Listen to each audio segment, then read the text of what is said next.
What's up, everyone? Welcome back to yet another MLB recap. We have a lot to talk about today, including Aaron Judge noticeably in pain. A big update on the 2022 AL MVP. Now, speaking of MVPs, Shohei Ohtani, he was carving up the Oakland Athletics until the wheels fell off in a crazy sequence of events, so stay tuned for that. The Mets and the Nationals surprisingly faced off in one of the most entertaining games of the entire year, and the Pittsburgh Pirates, they're going for first place in the entire National League. Can they get there with a win over the Dodgers? We'll talk about it. Remember, everyone, if you're going to any baseball games or concerts anytime soon, use code Fuzzy on SeatGeek to save yourself 20 bucks off your entire order. And a quick favor to ask of you guys, we are less than 600 subscribers away from 450K. I spend about 6 to 7 hours every single morning on these recaps. We post them every single day, so do me a favor, subscribe. Now, without further ado, let's go ahead and talk about the games from yesterday. Now, I usually don't do this, but we are legitimately going to skip the first 8 innings of this next game, the Marlins and the Braves. We're going to see exactly how this game played out. Atlanta, they're up by a ton. I consider a 4-run lead in the 9th inning a big lead. I don't know, maybe I'm wrong. Either way,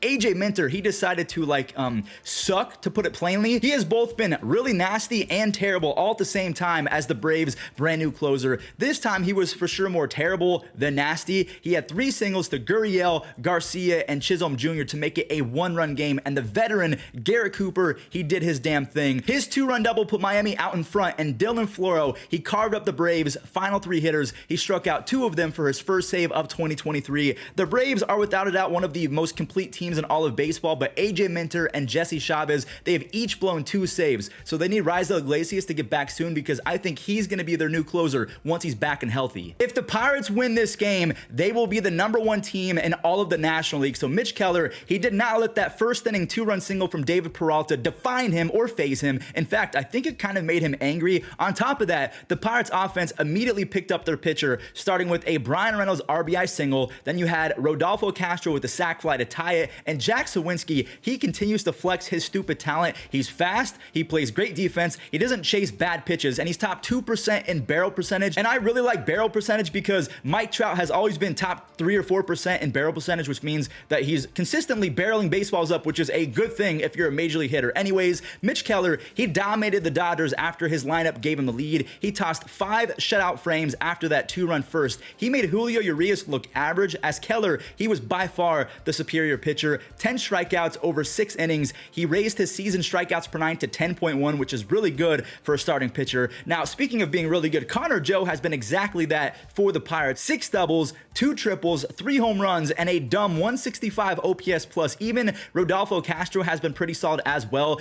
Dating back to last year, over his last 90 games, he has 14 home runs and a 111 OPS plus. Pittsburgh, they won 6-2, and they improved to 18-8, which is the best record in the National League. Now, just a reminder, they're 8th in team ERA, and they're 6th in OPS as an offense. That's going to win you a lot of ball games, but the question is, can it last? Can they keep this up? Let me know in the comments. The Mets and the Nationals, like I hinted at in the intro, this was one of the more entertaining games of the entire year, but I'm going to keep it real with you guys. There was exactly 0 good pitching in this one, well, at least until the final inning, so stay tuned for that. Rookie Brett Baty, he connected for his first of the year, and Francisco Lindor doubled the lead right after with his 10th double already of the season. Washington, they did end up fighting back like they always do. They're 11th in baseball when it comes to batting average with runners in scoring position, so they're not the most clutch team in baseball, but they do get the job done fairly often. More on how clutch they are in just a few moments. Gotta show off Francisco Lindor's league-leading 11th double as Pete Alonso brings home Lindor and Vogelbach brings in Pete Alonso. The Mets have a really nice cushion.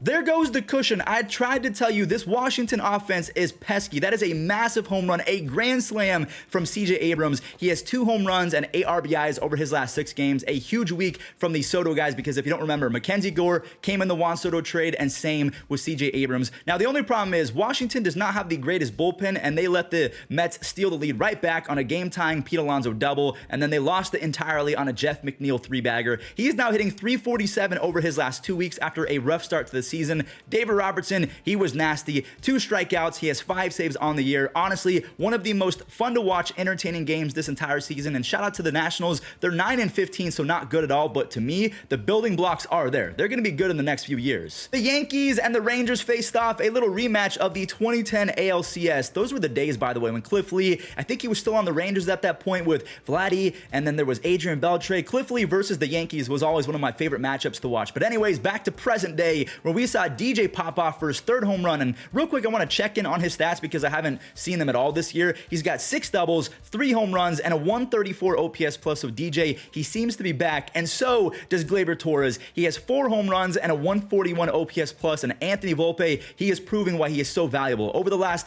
13 games, he has 8 RBIs and 5 stolen bases to go along with a 429 on base percentage. His RBI made it a 3 spot in the second, and good thing he brought that run home because Garrett Cole, he had a tough 6th inning. Now, he was amazing aside from that. Another quality start. He struck out 8 more hitters to improve to 5-0 with a 1.11 ERA, but not gonna lie, a lot of those runs that he's given up this year have kind of been because the Yankees have just not been playing great defense or lazy defense. I'm gonna keep it real with you guys. But a massive shout out to Michael King. He has been so efficient this year after coming back from surgery. He got 7 outs for this save. He didn't allow a single base hit. He has a 1.72 ERA on the season. Now, one thing I did not talk about was Aaron Judge and his final plate appearance of the game because he was taken out early after what looked like he was in a significant amount of pain, enough to make Aaron Judge grimace. He said it was a hip issue, and he said it was most likely caused by that awkward scorpion slide the game prior. I mean, he's 6'7", 285, so it makes sense that his body is a little bit sore, but I'm thinking that it's just soreness and he's going to be back in the next few days. But Aaron Judge most likely is going to miss the rest of the series versus the Rangers just for precautionary reasons. I don't blame them for doing that. The Cardinals and the Giants. Miles Mikolas was fantastic again. He almost threw 7 shutout with 6 strikeouts. He's been pretty good over the last 2 starts. Easily his best of the season though, as he outdueled Logan Webb, who finally showed some weakness in the 7th. I mean, that's expected. It's not easy to throw 7, 8, 9 innings of flawless baseball unless it's 1968 and your name is Bob Gibson. I don't know what it is with all these flashback memories. We're talking about the 2010 ALCS, Bob Gibson, again, back to present day. Alec Burleson has been a solid extra base guy for the Cardinals. That's his 3rd home run. Dylan Carlson, he's been awful. I don't know why he wasn't sent down instead of Jordan Walker. He added to the lead with an 8th inning RBI double. And Paul DeJong is yet again teasing Cardinals fans so bad. From 2021 to 2022, he hit 181 with a 73 OPS plus. He was terrible, but he did have 30 home runs back in 2019. So are we getting 2019 Paul DeJong? I guess only time will tell. He's currently hitting 471 with 2 home runs in his first 5 games. The Cardinals really needed that W. They're 10-16. The Cubs and the Padres, you can make the case that the entire Padres lineup is in a slump right now. And yes, that includes Xander Bogaerts, who has been really good all season long, but over his last 6 games, he's hitting 167. Now, hopefully that home run from Manny Machado gets him going. But yeah, like I mentioned, this Padres team as a whole is looking and feeling a bit out of sorts. Eric Hosmer and Nelson Velasquez both hit home runs 400 plus feet. Nelson is quietly hitting 462 with 4 extra base hits in 13 at bats. So a small sample size, but still good nonetheless. That solo shot from Machado was the only run allowed by Hayden Wesneski. He locked in for a nice start, 5 innings, 3 strikeouts, only 1 walk. The 1 walk is huge because he usually walks a few. So if he can get that command in check, he's going to be so nasty. The Cubs core tacked on a few more runs with an Ian Happ RBI single, and Dansby's first home run of the year. He has 3 stolen bases and 3 DRS already with a 400 on base percentage. So even though he's not hitting a lot of home runs, he's still been very productive and valuable. Brad Boxberger, he came in for a clean 9th. He left with his 2nd save. The Cubs are now 14-10 because they have a top 5 run scoring offense and they have a top 10 ERA in terms of pitching staff. The Padres, they're basically bottom 20 in both ERA and OPS. So are they going to flip the switch? I don't know. Hopefully they do it soon. The Angels and the A's, this was setting up to be one of Shohei's finest days as a big league player, but we'll talk about why it ended up not being so much in just a second. We saw him rope an RBI double in the 3rd, and Brandon Drury, he capped off a 5-run 3rd with a 410-foot 3-run home run. He's hitting 417 with 4 home runs and 12 RBIs over the last 7 days. I was at the cages when he hit that home run, so I'm thinking Shohei with the 5-run lead against Oakland. This game is a wrap. I looked away for maybe 13.2 seconds, and the game was tied. Brent Roker has been legit one of the best hitters in baseball, and that's not even me being overly polite to be nice to A's fans. That's a true statement. He has been a menace. 305 batting average with 7 home runs, and if you check out his baseball savant page, he is crushing baseballs. Now, speaking of crushing baseballs, Shea Langelier, he has 6 home runs on the season. The Halos, thankfully respond to all of that madness. So that 5 spot did not cause Shohei Ohtani to take the L. They were basically given 2 free runs by the Oakland staff, who was all-time bad. Rendon, he earned an RBI, scoring Ohtani on a double. By the way, Ohtani had 3 base hits on the day. That's why it could have been one of his finer days as a big league player if he kept it in check on the mound. The Halos barely hold on. Estevez, he strikes out 2 more for his 5th save. The Orioles and the Tigers. Baltimore called up their 7th ranked prospect, Joey Ortiz. He had 19 home runs last year in the minors, and he was hitting .360 in AAA before the call, and he quickly made an impact as he drove in Baltimore's first 2 runs. It might have been even more production had Akil Baddoo not robbed him, but we will show that catch later on when we talk about all of the web gems. Now, Joey Ortiz had 3 RBIs in his debut, so that's pretty good. And Cedric Mullins, he has been a fantasy god all year. That RBI triple was his 2nd of the year, to go along with 10 stolen bases and 21 RBIs. So that triple ties it at 4 runs apiece. Adley Rutschman had a go-ahead sac fly to give his team the lead, and Anthony Santander hit a 2-run moonshot to put this game on ice. Felix Bautista had a crazy 9th inning. He walked 3, but also struck out 3 without allowing a single run to score. The Orioles are 9-1 over their last 10 games. Tampa Bay versus the White Sox. I mean, White Sox fans got to be so over the start of the season already. Maybe we should be giving some props to Tony La Russa. The fact that he was maybe overachieving with a bad team, I don't know, but this is wild to say. 6 of the 9 Rays hitters had multi-hit games yesterday, and one of them had 5 RBIs. It started off with Isaac Paredes plating the game's first run, and Luke Raley broke it open a little bit more with a 2-run double right after that. Brandon Lau, he took over for the next 25-30 minutes of action, belting his 7th home run of the year, and then knocking an RBI 17 and 18 in the 5th inning. Shane McClanahan, he could have had a better stat line than 5 innings, 5 strikeouts, because he only threw 73 pitches, but because the Rays scored a bunch, Kevin Cash was like, nope, save your bullets. A big lead equals you are coming out the game early, my friend. Isaac Paredes, he found a gap with the bases loaded. He cleared it for 3 more RBIs, giving him 5 total on the day. Some more salt in the wound as Josh Lowe had an RBI. Yandy Diaz, he matches Brandon Lau with his 7th home run of the year. I mean, this Rays team is ridiculous. Even Luke Raley now has 5 home runs, and he hits nothing but moonshots, by the way. He's top 7% in barrel percentage. I love that stat. So in the rare chance that he does make contact, because he's a low contact guy, the baseball flies.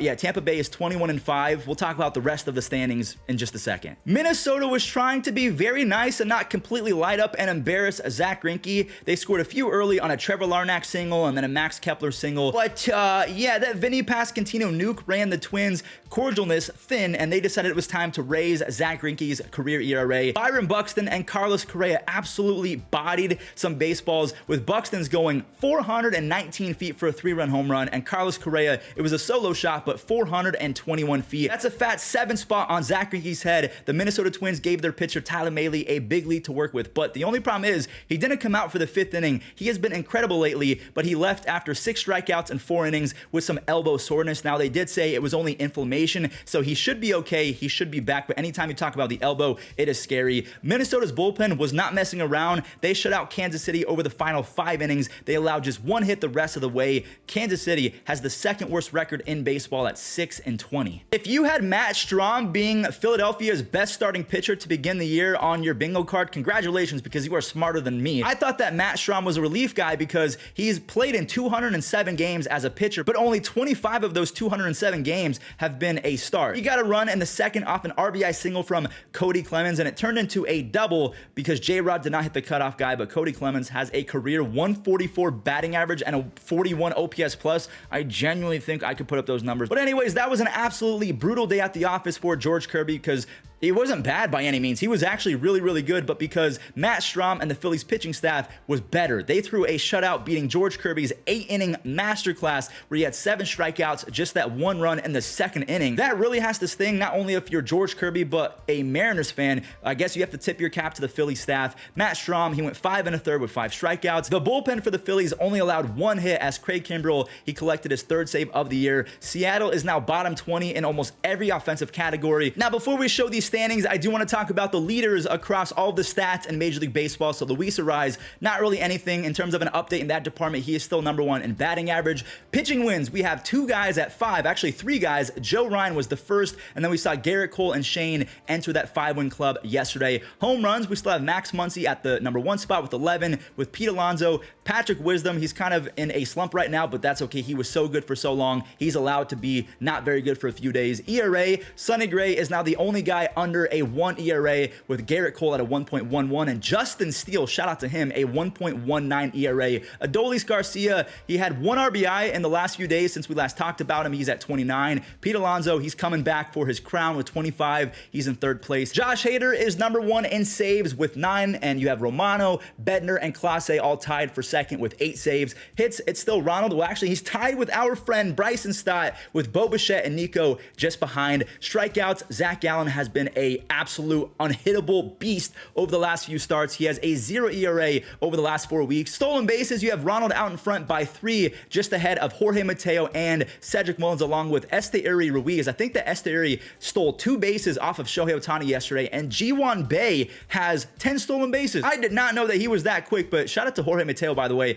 having a huge season. Same with Ronald. Quality starts, Garrett Cole and Mitch Keller have 5. Shout out to Mitch Keller and the Pirates. I think the Pirates are number 1 in baseball in quality starts. Now, we're going to do these standings a little bit different today because I'm going to show all of these standings at a glance. So right now, you have the Tampa Bay Rays as the number 1 team in baseball. They are 3 games ahead of the Pirates. I cannot believe that I'm even saying that, for the best record in baseball. The Orioles are also doing really well. I thought that the Orioles might regress because I did not believe in their pitching staff, but their pitching staff has been money over the last few weeks. You guys can see the rest of the standings. We'll talk about the surprises right now. Biggest surprises for me, the fact that the Cardinals are 10-16. I thought the White Sox were going to be at least a little bit better. They are 7-19. The White Sox are currently on an 8-game losing streak. I thought the Royals were going to be a little bit better. The fact that they're 6-20, I did not see that coming. But talking about teams that are on fire, the Reds have won 3 in a row. The Angels have now won 3 in a row. Thank God that they are playing the A's. The Jays have won 4 in a row. So not the biggest winning streaks, but still, some teams are playing really well. Again, do not go anywhere. We're going to show the web gems in just a moment, but that does it for me. Thank you guys all so much for watching until this part. If you did, if you really are watching all the way until the end on these recaps, I really appreciate it. Make sure you guys subscribe if you are not, and enjoy the gems. To left center field, Baddoo chasing and leaning, and he's got it! A base hit from Ortiz in his major league debut.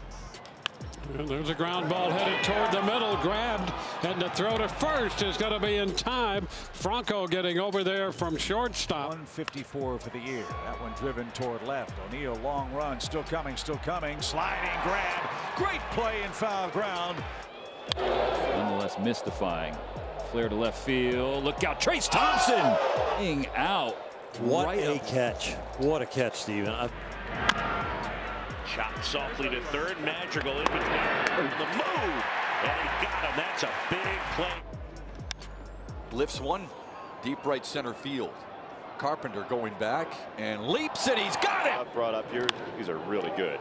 This in the air to right field. Colas is back at the track. He reaches up.